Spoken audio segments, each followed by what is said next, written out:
But someone would have talked, say the self-styled skeptics that believe the government's official conspiracy theory of 9/11. After all, every major conspiracy has its whistleblowers, doesn't it? But there's a problem with this logically fallacious non-argument. Someone did talk. In fact, numerous people have come out to blow the whistle on the events of September 11th, 2001, and the cover-up that surrounds those events. These are the stories of the 9/11 whistleblowers.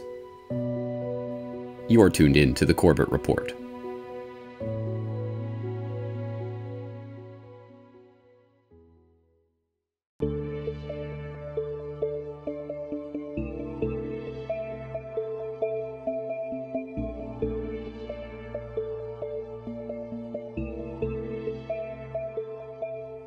In 2001, Kevin Ryan was the site manager at Environmental Health Laboratories, EHL, in South Bend, Indiana. At the time, EHL was a subsidiary of Underwriters Laboratories, UL, a global safety consulting and certification corporation that tests a range of consumer and industrial products for compliance with government safety standards. Among many other things, UL provides fire resistance ratings for structural steel components to ensure compliance with New York City building codes. Just weeks after the events of September 11, 2001, UL's then CEO, Loring Knobloch, visited Ryan's EHL lab in South Bend. During his speech there, Knobloch assured the lab's workers that UL had certified the steel in the World Trade Center buildings, and that we should all be proud that the buildings had stood for so long under such intense conditions. Knowing UL's role in producing a fire resistance directory and providing ratings for steel components, Ryan thought little of the statement at the time. But Ryan's curiosity about UL's role in the certification of the World Trade Center steel was piqued when, in 2003, he began to question the lies that the Bush administration had used to justify the invasion of Iraq, and, eventually, to question the official story of September 11th itself. Recalling Knobloch's comments about UL's role in certifying the Trade Center steel shortly after 9/11, Ryan began to take a professional interest in the official investigation into the Twin Towers' destruction. An investigation in which UL itself was to play a part. As Ryan began to learn more about the issues involved with the destruction of the towers and the ongoing investigation into that destruction, his concerns only grew. Why had the actual steel evidence of the tower's destruction been illegally removed and disposed of before a proper investigation could take place? Why did not one or two, but three modern steel frame buildings completely collapse due to fire on 9/11, given that such an event had never taken place before? Why did the towers fail at all when John Skilling, the structural engineer responsible for designing the towers, claimed in 1993, just 5 years before his death, that his own analysis of jet plane crashes and ensuing fires in the towers had concluded that the building structure would still be there? And why had Knobloch himself bragged about UL's role in testing the Trade Center steel, a test that would have rated the floor components for 2 hours of fire resistance and the building columns for 3 hours, when the North Tower failed in 102 minutes, and the South Tower came down in just 56 minutes?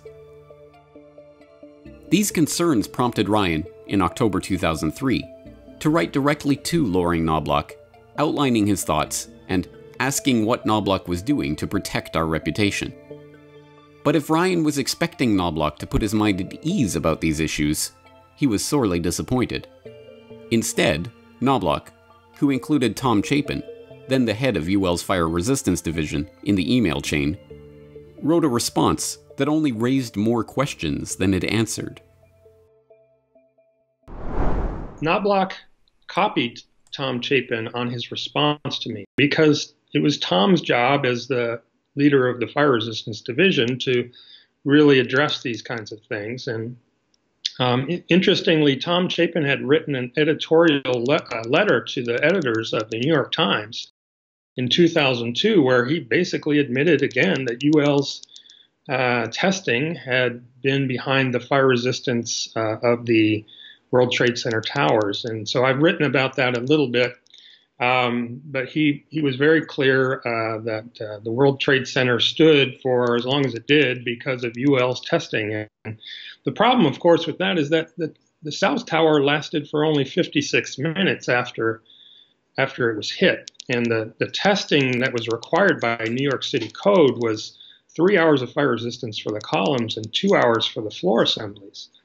So 56 minutes, and those ratings do not add up. That's just not something that should go unquestioned. So Loring Knobloch wrote back to me after my questions, and it must have been October of 2003 when I wrote to him. And he wrote back to me a month later. He said all these things about how your company had tested the steel components used to build the World Trade Center towers. What he meant is we had tested samples of those and provided ratings for fire resistance to the New York City code. Again, 3 hours for columns and 2 hours for floor assemblies. And that information established the confidence that the buildings would stand in those kinds of those fire durations. And the test that was used was ASTM E119, which is a standard test, the standard test used for this purpose. And UL is the leader in doing that testing.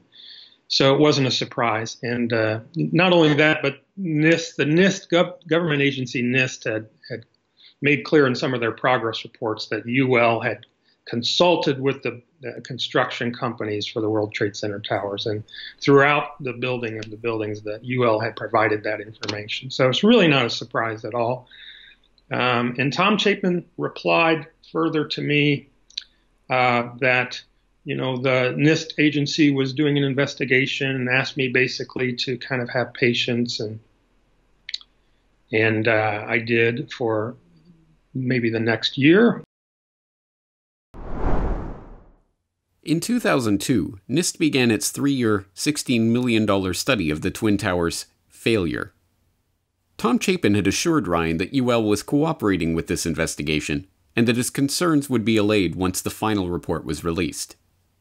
But by 2004, it was already clear that there were serious problems with that report and its preliminary findings, including findings from tests conducted by UL on mock-ups of the WTC floor assemblies that contradicted NIST's own conclusions about the building's destruction. Well, it's very important to understand that with the official accounts for the World Trade Center, there were a number of explanations given in the early years. And for the towers, the one that was settled upon and that lasted for 3 years was the pancake theory. And the pancake theory was this concept where the floor assemblies had heated up and sagged, and the steel had softened or weakened, and then they started to collapse upon each other in a pancake fashion. And then the columns basically then just folded inward. So that was the official account. Really, it was given by the FEMA investigators, Corley and Thornton and others, who coincidentally had also given us the official count for the Oklahoma City bombing. But in this video from the television program Nova, it was captured for everyone's benefit in little videos, animations. And so the pancake theory was the official account. And UL tested the floor assemblies basically for the possibility of this in August 2004. So this was, again, 9 months or 10 months after I had asked my original questions. And they did so by using different assemblies with varying amounts of fireproofing. One of the assemblies had basically no fireproofing on it at all. And they ran it through this furnace in this ASTM E119 test and concluded in the end that there would be no collapse, that the floors would not collapse, even at temperatures and times greater than what we're seeing at the World Trade Center. And they made that clear, NIST made this clear, that the pancake theory was not supported. So that left us all at that time with no explanation in 2004, 3 years later, having invaded Iraq, having done so much to invest in the official account that the World Trade Center had been destroyed by these planes. And that was a difficult situation for NIST and for everyone. Realizing that UL was not pressing NIST on the discrepancies in its findings, Kevin Ryan took matters into his own hands and, on November 11, 2004, wrote directly to Frank Gayle, the director of NIST's Twin Towers investigation. That email began, "As I'm sure you know, the company I work for certified the steel components used in the construction of the WTC buildings. In requesting information from both our CEO and fire protection business manager last year, I learned that they did not agree on the essential aspects of the story, except for one thing: that the samples we certified met all requirements. They suggested we all be patient and understand that UL was working with your team, and that tests would continue through this year. I'm aware of UL's attempts to help, including performing tests on models of the floor assemblies, but the results of these tests appear to indicate that the building should have easily withstood the thermal stress caused by pools of burning jet fuel." After pointing out the problems raised by NIST's own investigation, including the tests that disproved claims that the steel in the floor area simply melted, Ryan got to the heart of the matter. This story just does not add up. If steel from those buildings did soften or melt, I'm sure we can all agree that this was certainly not due to jet fuel fires of any kind, let alone the briefly burning fires in those towers. That fact should be of great concern to all Americans. Alternatively, the contention that this steel did fail at temperatures around 250 degrees Celsius suggests that the majority of deaths on 9/11 were due to a safety-related failure. That suggestion should be of great concern to my company. There is no question that the events of 9/11 are the emotional driving force behind the war on terror, and the issue of the WTC collapse is at the crux of the story of 9/11. My feeling is that your metallurgical tests are the crux of the crux of the crux. Either you can make sense of what really happened to those buildings and communicate this quickly, or we all face the same destruction and despair that come from global decisions based on disinformation and chatter. Predictably, if unfortunately, Gayle never responded to the email. However, Ryan made the important decision to share the email and his concerns with the broader public. Frank did not respond. No. Actually, that letter was sent to him and then also copied to a couple of people who were trying to find more information, trying to find the truth about what happened on 9/11. And those two included David Griffin, who had just recently written a book, and Catherine Austin Fitz, the director of 911truth.org. Dr. Griffin asked me almost immediately if he could share it publicly. And of course, with some hesitation, but knowing the importance and believing what I wrote, I told him it was okay. And overnight, there must have been tens of thousands of people reading this letter on the web, and people calling our offices in South Bend at UL constantly, and calling me at home constantly. So I think a lot of people were feeling the same. They were thinking the same thing, that clearly there was something wrong here, and the story was not explaining what we needed to know. So Dr. Gayle did not respond. He's never responded. Maybe one day I will talk to him personally and find out what he thinks. But, these things are clear. In terms of job, it's not really just a career decision, although it is. It's a career decision. It's more of that. More than that, it's a decision about, what kind of world we want to live in. And at a time where that kind of decision is really important, because, the book 1984 was supposed to be a fiction, and it's evolving into reality. Ryan did not engage in these actions naively. He knew that allowing his concerns to go public would focus public attention on himself and on UL, and that such actions would have ramifications for his employment. But if he was bracing for those ramifications, he didn't have long to wait. His email to Frank Gayle was sent on Thursday, November 11, 2004. It was published on the web the following day. Immediately, Ryan's phone was ringing off the hook and UL was being contacted for comment. That weekend, the company reached out to him to let him know the consequences of his actions. The human resources folks called me that weekend and asked if I would contact the people on the web who had published it and asked that it be taken down. And I refused to do that and told them that I didn't think that was the right thing to do. And I think it was at that very point then they started making the plans to terminate me. So I had actually taken the next Monday off of work, and it was convenient, but it allowed me to kind of get my thoughts together. And then on Tuesday when I came in, which I believe was the 16th, the leaders from the Northbrook, Chicago office were there, and they had told me they would be. Please make sure you're there. You know, they brought a letter on UL letterhead and made it clear that they felt that I had practiced poor judgment in writing this letter and sending it to their client NIST. It had harmed their relationship with NIST, and thereby I was terminated. So so that was a tough spot for my family and I. And but my wife has been supportive. She kind of knows the idealistic nature of her husband, I think, and she knew why it was important.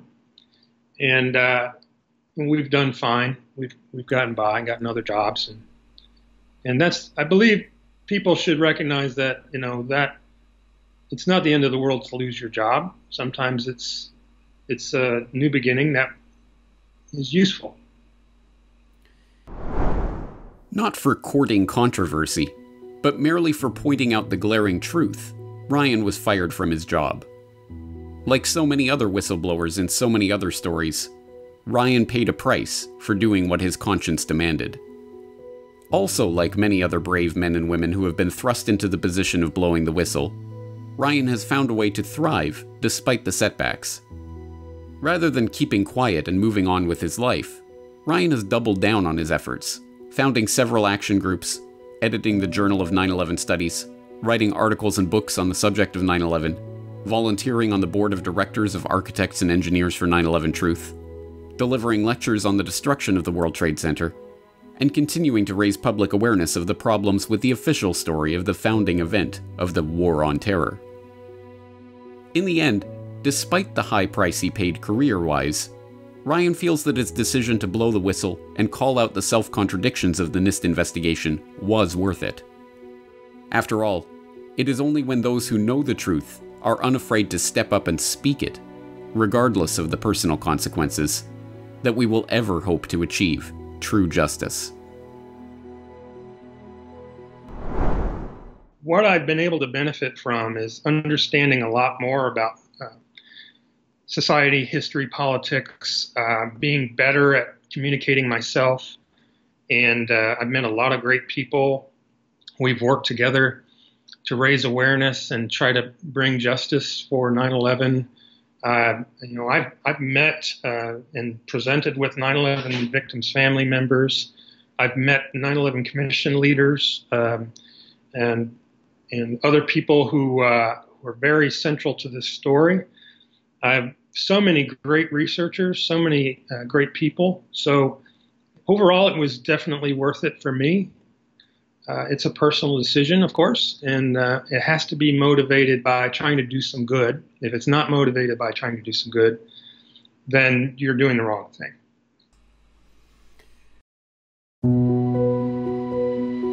We started walking down the stairs. We made it to the 8th floor. Big explosion. What we were doing in Saudi Arabia was issuing visas to the Mujahideen. We thought we were set up to fail.